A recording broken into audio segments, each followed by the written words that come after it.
So hello everyone, thumbnail to দেখি হয়তো তোমালোকে গমে পাইছা যে তেজপুৰ ইউনিভাৰ্চিটিৰ এন্ট্ৰেন্স এক্সামৰ আমি প্ৰিপাৰেচন ষ্ট্ৰেটেজিৰ ওপৰত আমি ডিসকাস কৰিব ওলাইছো। অলৰেডি মই যোৱা বছৰ এটা ভিডিও বনাইছিলো, সেইটো ভিডিও চাব পৰা তোমালোকে। তাত মই ইম্পৰ্টেন্ট টপিকসমূহ ডিসকাস কৰিছিলো, কেনেকুৱা কি ইম্পৰ্টেন্ট টপিকছৰ পৰা কোৱেশ্চন আহিবই। সো এইখিনি বস্তু ডিসকাস কৰিছিলো অলৰেডি। সো মই তাত হিমান বিলাক বিশেষকৈ ডিটেইলিঙত নাযাওঁ।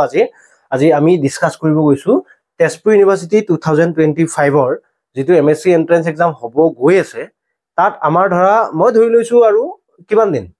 খুব বেছি হাৰ্ডলি 20 দিনো নাই বাৰু। সো ধৰি লৈছো আৰু সো সেই হিচাপত তোমালোকৰ পৰীক্ষাটো তোমালোকে কেনেকে কি কৰিবা, প্ৰিপাৰেচন কৰিবা। সো বা 20 দিনে হওক বা 25 দিনে আছে, যিমান দিন আছে সেইখিনি তোমালোকে কেনেকে প্ৰিপাৰেচন কৰিবা। যদি তোমালোকৰ প্ৰজেক্ট হৈ গৈছে, প্ৰজেক্টৰ পিছত একেদিন টাইম পাইছা তোমালোকে ধুনীয়াকে কৰিব। তোমালোকৰ যদি কনসেপ্টসমূহ ক্লিয়াৰ আছে আগৰ, সো এটা ধুনীয়াকৈ তোমালোকে প্ৰিপাৰেচন কৰিব পাৰিবা নিজৰ ফালৰ পৰা। কেনেকে এটা গাইডেন্স লাগিব, সেই গাইডেন্সটো মই আজি ক'ব ওলাইছো। চোৱা, মই ইয়াতে 4টা পইণ্ট লিখিছো। এটা পইণ্ট হ'ল তোমালোকৰ নোটছ, কুৱেশ্চন প্ৰেক্টিছ আৰু ৰিভাইজ। ওকে, চোৱা, প্ৰথম কথা হ'ল তোমালোকে যেতিয়া প্ৰিপাৰেচন কৰিবা, নোটছটো তোমালোকৰ আই হোপ সকলোৰে কি আছে, বিএসসি নোটছ আছে হয় না নহয়? বিএসসি নোটছত চোৱা, তোমালোকৰ 3টা পাৰ্ট থাকে, আমি সকলোৱে জানো। এটা হ'ল ফিজিক্যাল কেমিষ্ট্ৰি, এটা হ'ল ইনঅৰ্গেনিক, ওকে, এটা ইনঅৰ্গেনিক, আৰু এটা হ'ল তোমালোকৰ অৰ্গেনিক। অৰ্গেনিকটো মই শেষত লিখিছো বিকজ অৰ্গেনিকটো আমি শেষলৈকে পঢ়িম, হয় নে নহয়? সো এতিয়া চোৱা, ফিজিক্যাল কেমিষ্ট্ৰি কাৰণে তোমালোকে কি কৰিবা। যদি বিএসসি নোটছ আছেতো ভালেই, আৰু বিএসসি নোটছ বিলাকত কি হয়, তোমালোকৰ নিউমেৰিকেল বেছি নাহে। আৰু তেজপুৰ ইউনিভাৰ্চিটিত কি হ'ব, তোমালোকৰ কুৱেশ্চন বিলাক কনসেপচুৱেল কুৱেশ্চন বিশেষকৈ আহে। ঠিক আছে, কনসেপচুৱেল কুৱেশ্চন। আৰু বিএসসি লগত আমাৰ এমএসসি এন্ট্ৰেন্সৰ ৰিলেশনটো খুব মানে হেয়া হয়, অলপমান পাৰ্থক্য থাকে। কিয়নো বিএসসি তোমালোকৰ থিওৰিটিকেল কুৱেশ্চন আহে, ইয়াতে অলপমান নিউমেৰিকেলো পাবা, বিভিন্ন ধৰণৰ বস্তু পাবা। সো তাৰ কাৰণে তোমালোকে কি কৰিবা, যিমান কেইটা চেপ্টাৰ আছে সিলেবাছত, সেই চেপ্টাৰৰ পৰা তোমালোকে জাষ্ট এটা কাম কৰিবা, পুৰী শৰ্মা পাঠানিয়াখনৰ যিখিনি বেক কুৱেশ্চন আছে ন, পুৰী শৰ্মা পাঠানিয়াখনৰ বেক কুৱেশ্চন খিনি চাব ট্ৰাই কৰিবা। আৰু সেনেকুৱা কুৱেশ্চনে তোমালোকে মানে নিউমেৰিকেলৰ ক্ষেত্ৰত অকল সেইখিনি বস্তু চাব ট্ৰাই কৰিবা। আৰু লগতে ফিজিক্যাল কেমিষ্ট্ৰি কাৰণে তোমালোকে পাৰিলে, মই প্ৰতিটো কথাতে কওঁ, আমাৰ ষ্টুডেন্ট খিনিকটো দিয়াই আছে যে ফৰ্মুলা শীটটো বহুত জৰুৰী। ফৰ্মুলা শীট মানে তোমালোকে থাৰ্মোডাইনামিক্সৰে ইমানখিনি কুৱেশ্চন ফৰ্মুলা আছে। এটমিক ষ্ট্ৰাকচাৰৰ এনাৰ্জিৰ ভেলু আহিব পাৰে, ৰেডিয়াছৰ ফৰ্মুলা আহিব পাৰে, বৰৰ সামথিং তেনেকুৱা আহিব পাৰে। বিভিন্ন ধৰণৰ কুৱেশ্চন তোমালোকৰ ফিজিক্যাল কেমিষ্ট্ৰিৰ পৰা বনিব পাৰে। সো সেই হিচাপত তোমালোকৰ ফৰ্মুলা শীটটো বহুত জৰুৰী। ঠিক আছে, সো ফৰ্মুলা শীটটোত গুৰুত্ব দিবা। তোমালোকে এতিয়াও যদি বনোৱা নাই, মানে প্ৰত্যেকটো চেপ্টাৰ পঢ়াৰ পিছতে সেই চেপ্টাৰটোৰ পৰা কি কুৱেশ্চন মানে কি ফৰ্মুলা বনি আছে সেইখিনি তোমালোকে ৰিড কৰি থৈ দিলে, বা লিখি এখন A4 সাইজৰ পেপাৰত যদি লিখিও থৈ দিয়া, that will be good enough. Okay, তোমালোকৰ ৰিভিজন কৰাটো সেইখিনি তোমালোকৰ কাৰণে কি হ'ব, হেল্প হ'ব। নেক্সট, ফিজিক্যাল কেমিষ্ট্ৰি কাৰণে এইখন বুকে সাফিচিয়েন্ট তোমালোকৰ কাৰণে। আৰু লগতে পাৰিলে কৈ আছো মই, কুৱেশ্চন প্ৰেক্টিছ ক'ৰ পৰা কৰিবা। নেক্সট আহিলে ইনঅৰ্গেনিকৰ কাৰণে তোমালোকে মেইনলি ফকাস কৰিবা দুটা বস্তুত। এটা হ'ল কোঅৰ্ডিনেশ্যন কেমিষ্ট্ৰি, ওকে। আৰু তাৰপিছত তোমালোকৰ কোঅৰ্ডিনেশ্যন কেমিষ্ট্ৰিৰ পৰা নাই বুলি তোমালোকে 5টা-6টা কুৱেশ্চন পাবা। কোঅৰ্ডিনেশ্যন কেমিষ্ট্ৰি, তাৰপিছত তোমালোকৰ মেইন গ্ৰুপৰ তোমালোকে টান পাও। মেইন গ্ৰুপ আমি সকলোৱে জানো, মেইন গ্ৰুপ অলপমান সিলেক্টিভলি পঢ়িব ট্ৰাই কৰিবা। লগতে মেইন গ্ৰুপৰ লগতে আৰু এটা চেপ্টাৰ আছে এফ ব্লক, বায়ো ইনঅৰ্গেনিক। এইকেইটা হ'ল তোমালোকৰ কাৰণে কি জানানে, স্কোৰিং। সো বায়ো ইনঅৰ্গেনিকৰ পৰা 2টা কুৱেশ্চন পালা, এফ ব্লকৰ পৰা 3টা কুৱেশ্চন পালা, মেইন গ্ৰুপৰ পৰা 4টা কুৱেশ্চন পালা। তোমালোকৰ অট'মেটিক্যালি মানে 10টা-15টা কুৱেশ্চন এই 4টা চেপ্টাৰৰ পৰাই বনি আছে। 10টা-15টা কুৱেশ্চন মিনিমাম,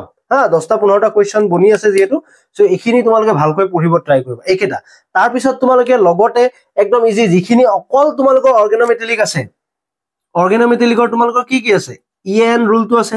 হয় নে নহয়? অৰ্গেনোমেটেলিকৰ EAN ৰুল আছে, হেপ্টিচিটি ওলোৱা, অক্সিডেশ্যন নম্বৰ ওলোৱা, বা অক্সিডেটিভ এডিশ্যন ৰিয়েকশ্যন, কেটালিষ্ট কি আছে, সেই টপিক কেইটাই তোমালোকে চাবা। উইলকিনছন কেটালিষ্ট কি হয়, মনচান্টো এচিটিক এচিড প্ৰসেস কি হয়, কোনটো ৰিডাক্টিভ এলিমিনেশ্যন কেতিয়া হ'ব, অক্সিডেটিভ এলিমিনেশ্যন কেতিয়া হ'ব, অক্সিডেটিভ এডিশ্যন কেতিয়া হ'ব। সো সেইখিনি বস্তুৱে তোমালোকে মেইনলি চাবা। আৰু লগতে কোঅৰ্ডিনেশ্যনৰ আৰু এটা বস্তু লগত এইখিনি কৰোঁতে মই মনত পৰিছে, তোমালোকে এই যে ট্ৰানজিশন খিনি আছিলে,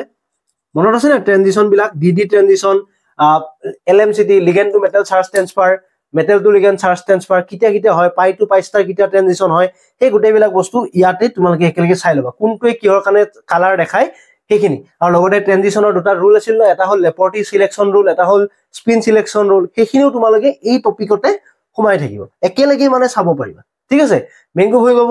লগতে তোমালোকৰ দেন আমাৰ কেমিক্যাল পিৰিয়ডিসিটি যেটো আছিল হেতুটো আমি হাই সেকেন্ডাৰী লেভেলতে জানো কেমিক্যাল পিৰিয়ডিসিটি পৰা কি কোৱেশ্চন আহিব আয়নাইজেশন এনাৰ্জি উলাব দিব পাৰে সাইজ উলাব দিব পাৰে লগতে ইয়াৰে এটা ইম্পৰ্টেন্ট চেপ্টাৰ যেটো কেমিক্যাল বন্ডিং মই লিখা নাই কেমিক্যাল বন্ডিং তো এনো পাৰে সকলোৱে পাৰে কেমিক্যাল বন্ডিংৰ কোৱেশ্চন সো কেমিক্যাল বন্ডিং তো তোমালোকে মানে ইনঅৰ্গেনিক আৰু ফিজিক্যালৰ কাৰণে পুৰিশৰ্মা পাথানিয়া আৰু এই চেপ্টাৰ খিনি ইনঅৰ্গেনিকৰ কাৰণে বহুত ভালকৈ তোমালোকে মানে নোট ডাউন কৰিবা বা প্ৰেক্টিস কৰিবা then you will get around 25 question correct from inorganic then আহিছো আমি অৰ্গেনিক কেমিষ্ট্ৰি লাগে অৰ্গেনিক কেমিষ্ট্ৰি সোৱা তোমালোকে একদম সিলেক্টেড টপিক কিছুমান যদি পঢ়িব বিচাৰা পঢ়িব পাৰা আৰু অৰ্গেনিক কেমিষ্ট্ৰি কাৰণে তোমালোকে একদম ভালকৈ যদি চাব বিচাৰা একো চাব নালাগে তোমালোকে জাস্ট আইআইটি জেডব্লিউৰ কোৱেশ্চন খিনি চাবা আইআইটি জেডব্লিউৰ যিখিনি কোৱেশ্চন থাকে সেইখিনি কোৱেশ্চনে যদি সোৱা আৰু লগতে তোমালোকে গুৰুত্ব ক'ত দিবা জানানে অৰ্গেনিকত তোমালোকে ৰিএকশন মেকানিজমৰ ওপৰত গুৰুত্ব দিবা অলপমান ৰিএকশন মেকানিজমৰ ওপৰত গুৰুত্ব দিলে তোমালোকৰ মানে কি হ'ব লাভ হ'ব কাৰণ ৰিএকশন মেকানিজমৰ পৰা কোৱেশ্চন বহুতখিনি বনে আৰু সেইখিনি যদি জানা ৰিএকশন মেকানিজমৰ লগত ৰিলেটেড কৰি তোমালোকৰ জিওসি এইখিনি একেলগে মানে আহি যায় সো এইখিনি বস্তু আৰু লগতে তোমালোকৰ যিখিনি ফাংচনেল গ্ৰুপ আছিল এলকহল ফাংচনেল গ্ৰুপ বা এলডিহাইড কিটোন কাৰ্বক্সিলিক এসিড লগতে তোমালোকৰ ৰিএজেন্ট যিখিনি আছে সেইখিনি তোমালোকে প্ৰেক্টিস কৰিবা চাই ললাই হল গুটেখিনি বস্তু নোটস তো আছে তোমালোকৰ ডিগ্ৰীত বা নেম ৰিএকশন যিখিনি আছিল সেইখিনি চালে নেম ৰিএকশন খুব বেছি তোমালোকৰ 40-50 টা মান হ'ব নেম ৰিএকশন এল দলৰ পৰা আদি কৰি তোমালোকৰ বাৰ ৰিডাকশন মই বাৰে বাৰে বাৰ ৰিডাকশনৰ গুৰুত্ব দিও যোৱা বছৰো দিছিলো তেজপুৰ ইউনিভাৰ্চিটি আহিছে কোৱেশ্চনটো সো এই বছৰো আহিব পাৰে চান্স আছে সো এইখিনি বস্তু ঠিক আছে সো এইখিনি হল তোমালোকে মই আকৌ কৈছো আই বটনত আহিব বা ডেসক্ৰিপচনতো থাকিব সেই ভিডিওটো তোমালোকে কিন্তু চাবা তেজপুৰ ইউনিভাৰ্চিটি দিও প্ৰিপাৰেচনৰ কাৰণে দিছিলো মই ঠিক আছে নাও আহিলো মই কোৱেশ্চন প্ৰেক্টিস এটা স্যাৰ আমি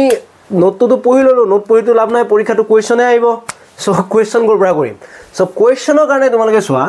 মই প্ৰমোশন দিয়া নাই যে আমাৰ টেষ্ট সিৰিজটো চলি আছে টেষ্ট সিৰিজটো জয়েন কৰিব পাৰা তাত তোমালোকে কোৱেশ্চন পাবা নেক্সট চেপ্টাৰ ওয়াইজ টেষ্ট আহিব হেতু পাব পাৰা মানে হেতু জয়েন কৰিব পাৰা নেক্সট কোৱেশ্চন প্ৰেক্টিসৰ কাৰণে তোমালোকে ওয়ান ফাৰ্স্ট থিং আইআইটি জেডব্লিউৰ কাৰণে আইআইটি জেডব্লিউ যিখিনি কোৱেশ্চন থাকে জেডব্লিউ হওক আৰু লগতে যদি নিট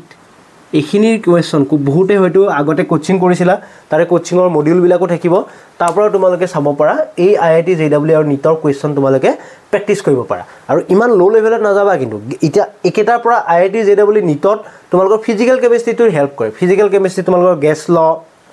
তাৰছত থাৰ্মোডাইনামিক্স তাৰছত ইলেক্ট্ৰোকেমিষ্ট্ৰি দেন তোমালোকৰ কেমিক্যাল কাইনেটিক্স এই গুটিবিলাক কিন্তু আইআইটি জেডব্লিউ নিটৰ নিচিনা লেভেলৰে কোৱেশ্চন আহে ঠিক আছে দেন সবতকৈ যোৱা বছৰ যেটো তেজপুৰ ইউনিভাৰ্চিটি আমি নোটিস কৰিছিলো তেজপুৰ ইউনিভাৰ্চিটি যোৱা বছৰ গেট আৰু নেটৰ কোৱেশ্চন আমি দেখিব পাইছিলো ঠিক আছে সো গেট আৰু নেটৰ কোৱেশ্চন তোমালোকে সকলোৱে আমি টেষ্ট সিৰিজত ইনক্লুড কৰিছো ওকে সো গেটৰ কোৱেশ্চন আৰু লগতে পাৰিলে নেটৰ যিখিনি কোৱেশ্চন থাকে নেটৰ তোমালোকে কোনখিনি কোৱেশ্চন জানানে নেটৰ আমি ডিএম তোমালোকে দি আছোৱে অলৰেডি সো গেটৰ আৰু নেটৰ 2 মাৰ্কাৰ মোৰ শৰ্ট ভিডিও বিলাক চাবাচোন তাতে সব তেনেকুৱা কোৱেশ্চন আহি আছে ডেইলি 5টা কোৱেশ্চন কৰি আছো মই সো গেট আৰু নেটৰ যিবিলাক 2 মাৰ্কাৰ থাকে গেটৰ গুটেখিনি কোৱেশ্চন সাবজেক্টিভ খিনি নহয় আৰু তাৰ পৰা তোমালোকে কনসেপ্ট খিনি ৰিভাইজ হ'ব সো এই কোৱেশ্চন খিনি তোমালোকে প্ৰেক্টিস কৰিব পাৰা আৰু লগতে আমাৰ তোমালোকৰ দিল্লী ইউনিভাৰ্চিটিৰ কোৱেশ্চন আৰু লগতে বিএইচইউৰ কোৱেশ্চন খিনি প্ৰেক্টিস কৰিব পাৰা বাট এইখিনি তোমালোকৰ তেজপুৰ ইউনিভাৰ্চিটিৰ কাৰণে হেল্প নহব বুলি মই জানো আৰু দিল্লী ইউনিভাৰ্চিটিটো অলপমান হেল্প হ'ব কিন্তু বিএইচইউটো হেল্প নহয় ঠিক আছে সো এই বস্তুখিনি আইআইটি জেডব্লিউ নিট গেট নেট এইখিনি কৰিলে তোমালোকে সেচুৰেটেড হৈ যাবা কাৰণ কিয় গুটেখিনি কৰিব নোৱাৰা যে যেটো চেপ্টাৰ পঢ়িবা হেতু চেপ্টাৰৰ পৰা কোৱেশ্চনখিনি চাবা ঠিক আছে দেন মানে কিন্তু এনেকুৱা নহয় যে এটা চেপ্টাৰ পঢ়িলা সলিড ষ্টেটটো পঢ়িলা গুটে সলিড ষ্টেটটো নপঢ়িলা নপঢ়ি কিনে প্ৰথমখিনি পঢ়িলা যে এইখিনি মই পাৰো কিন্তু সেইখিনি পৰা কোৱেশ্চন যদি নাহে বুজি পাইছা না মানে এই লিটল লাৰ্নিং ইন ডেঞ্জাৰাস থিং বুলি কয় ন সো সিমিলাৰলি এটো বস্তু যে এটা যদি চেপ্টাৰ পঢ়া সেই চেপ্টাৰটো টোটালি খতম কৰিবা not only from theoretical background from the revise from the question practice everything you have to finish okay so এই বস্তুটো then practice এই যিখিনি কোৱেশ্চন কৰিলা এই কোৱেশ্চন খিনি আকৌ এবাৰ প্ৰেক্টিস কৰিবা প্ৰেক্টিস not like that প্ৰত্যেকটা কোৱেশ্চনে আকৌ এবাৰ ৰিভাইজ কৰিবা বা তেনেকৈ কৰিবা কিন্তু তেনেকুৱা নহয় তোমালোকে যিখিনি কোৱেশ্চন এবাৰত নোৱাৰিলা সেইখিনি কুৱেশ্যন এবাৰ থৈ দিলা আৰু কুৱেশ্যনবিলাক তোমালোকৰ MSc দেখিবা কুৱেশ্যন মানে বহুত বেছি নিউমেৰিকেল বেছ কুৱেশ্যন নাহে অৰ্গেনিকৰ বহুত বেছি টান কুৱেশ্যন নাহে তোমালোকৰ কুৱেশ্যনবিলাক কেনেকুৱা হয় কনচেপ্টটো মানে জানা তোমালোকে কিন্তু পাহৰি গৈছা মনত নাথাকে আৰু সিলি মিষ্টেক হোৱা চান্স থকা কুৱেশ্যনবিলাক বেছি কৈ দিয়ে সো সেইবিলাকৰ গুৰুত্ব দিবা যেতিয়া প্ৰেক্টিছ কৰিবা ঠিক আছে দেন ৰিভিজনৰ কাৰণে যিখিনি আমি শৰ্ট নোট থাকে যিখিনি তোমালোকক মই ক'লো যে তোমালোকৰ ৰিএজেন্টৰ কাৰণে শৰ্ট নোট বনাইছা বা নেম ৰিএকশন তোমালোকে বনাইছা এটা ধৰা বেনজিলিক এসিড ৰিএৰেঞ্জমেন্ট সো তাত তোমালোকে কি ৰিএজেন্ট লাগে বা তাত কি হয় বা পিনাকলৰ মই শৰ্টত দেখাইছো পিনাকলৰ ৰিএৰেঞ্জমেন্ট কেনেকৈ হয় তাত কি ৰিংটো যদি কাৰ্বকেটানটো বাহিৰত থাকে তেতিয়া এক্সপানশন হ'ব ভিতৰত থাকিলে ৰিঙত থাকিলে কন্ট্ৰাকশন হ'ব সো সেইবিলাক বস্তু বা কোনটোৰ মাইগ্ৰেশন অৰ্ডাৰ বেছি কোনটোৰ ইন্ডাক্টিভ ইফেক্ট বেছি বা কিয় ষ্টেবল হৈছে বা তোমালোকৰ বায়োমলিকুলাৰ একেটা এনজাইমৰ নাম কেটা মনত ৰাখিলা সেই এনজাইম কেটা কাম কি আছে বায়োইনঅৰ্গেনিকৰো বুজি পাইছা না নাই সো সিমিলাৰ হেনেকে তোমালোকে কি কৰিবা শৰ্ট নোট কেটা বনালে সেইবিলাকত বেছি গুৰুত্ব দিবা সৰু বস্তু টপিক বিলাক তাত কোৱেশ্চন বিলাক তাতে পৰাই আহিব বুজি পাইছা সো সেইখিনি বস্তু মনত কৰিবা তোমালোক আৰামছে ৰিভিজনটো তোমালোকৰ হৈ যাব ঠিক আছে সো এই বস্তুখিনি তেজপুৰ ইউনিভাৰ্সিটিনে ভালকৈ গুৰুত্ব দিয়াছোন কিবা থাকিলে মোক কমেন্টত জনাবা তোমালোকে আৰু যদি মোৰ লগত আমাৰ টেষ্ট সিৰিজটো জয়েন কৰিব বিচাৰা টেষ্ট সিৰিজটো কন্টাক্ট কৰিলে হ'ল টেষ্ট সিৰিজটোৰ পৰা বহুতখিনি ষ্টুডেন্টে জয়েন হৈছে তেতিয়া তোমালোকৰ কম্পিটিশন তুমি কোনটো লেভেলত আছা হেতু তোমালোকে গম পাব পাৰিবা ঠিক আছে সো এইখিনি আছিল আজিলৈকে তেজপুৰ ইউনিভাৰ্সিটিৰ দেন আমি গুৱাহাটী ইউনিভাৰ্সিটি ডিব্ৰুগড় ইউনিভাৰ্সিটি এটা স্পেশালি ভিডিও লৈ আহিম লগতে টেষ্ট সিৰিজৰ এটা আপডেট দিম ঠিক আছে so thank you so much for watching by